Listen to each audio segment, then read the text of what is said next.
झारखंड की सड़कों पर जानलेवा खटारा गाड़ियां दौड़ लगा रही हैं और सैकड़ों नई चमचमाती एसयूवी धूल से अटी पड़ी हैं।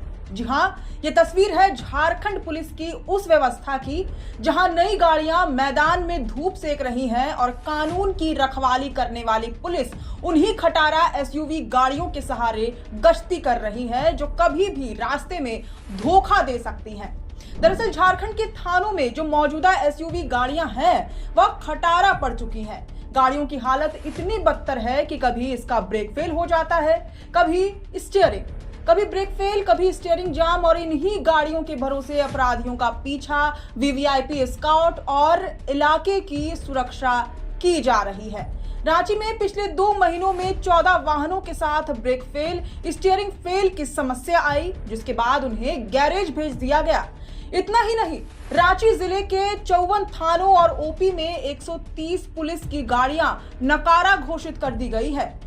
ब्रेकडाउन और स्टीयरिंग फेल की समस्या हर दूसरे दिन सामने आ रही है, मगर इसके बावजूद इन्हीं गाड़ियों के भरोसे कानून व्यवस्था को दुरुस्त किया जा रहा है। इन्हीं गाड़ियों से इलाके में गश्ती की जा रही है। इससे परेशानी ये हो रही है कि गश्ती प्रभावित हो रहा है, यानी जितनी दूर तक और अंदर के इलाकों में पुलिस को पेट्रोलिंग करनी थी, गाड़ी की स्थिति खराब होने के कारण वह नहीं कर पा रही है। डर भी तो है कि कहीं गाड़ी बीच में ही बंद ना पड़ जाए। अपराधियों का पीछा करना भी मुश्किल हो गया है।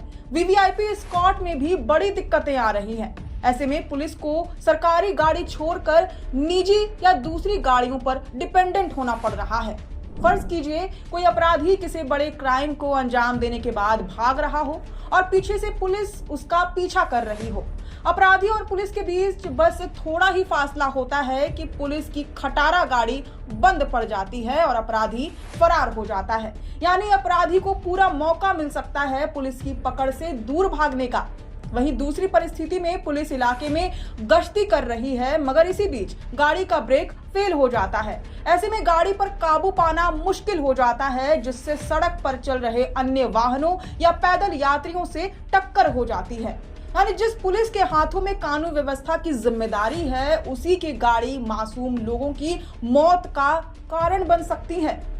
दैनिक भास्कर की रिपोर्ट बताती है कि झारखंड के 606 थानों में 1079 पुलिस गाड़ियां बेकार पड़ी हैं।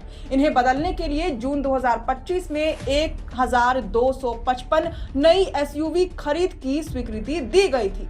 सबसे ज्यादा अचंभे की बात यह है कि इनमें से 630 एसयूवी 2 महीने पहले खरीदी भी जा चुकी हैं, लेकिन अब तक इन्हें जिलों तक नहीं भेजा गया है। यानी शादी के लिए मंडप सज चुका है, बारात आ चुकी है, मगर दुल्हन ही गायब है। हालांकि इसके पीछे वजह है कागजी प्रक्रिया। रिपोर्ट बताती है कि चूंकि कागजी प्रक्रिया पूरी नहीं हुई है, जिसकी वजह से जिलों के विभिन्न थानों को गाड़ियां अलॉट नहीं हो पा रही हैं। ऐसे में ये सभी वाहन धुरवा के टेंडर ग्राम स्थित झारखंड जगुआर मैदान में आसमान के नीचे धूप सेक रही हैं। अब आखिर में जाते जाते ये जान लीजिए कि आखिर थाने या ओपी तक वाहनों के अलॉटमेंट की पूरी प्रक्रिया क्या होती है। यानी अधिकारियों के स्वीकृति से लेकर थाने में गाड़ी पहुंचने तक की पूरी प्रक्रिया क्या है। दरअसल पुलिस वाहनों को लेकर सबसे पहले मुख्य सचिव की अध्यक्षता में एक बैठक होती है, जहां खरीद की प्रक्रिया तय होती है। इसके बाद वित्त विभाग से राशि पर मंजूरी ली जाती है। वित्त विभाग ही पुलिस मुख्यालय को फंड अलॉट करता है।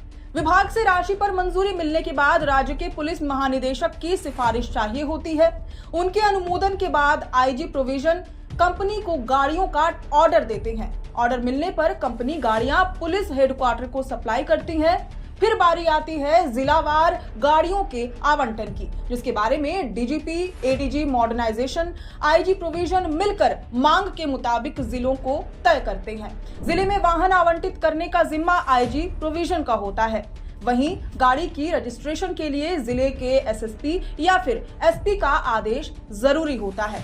तो ये है पूरी प्रक्रिया। इसी प्रक्रिया के तहत जिलों के विभिन्न थानों में पुलिस वाहन का आवंटन होता है, जो कि इस वक्त रुका हुआ है।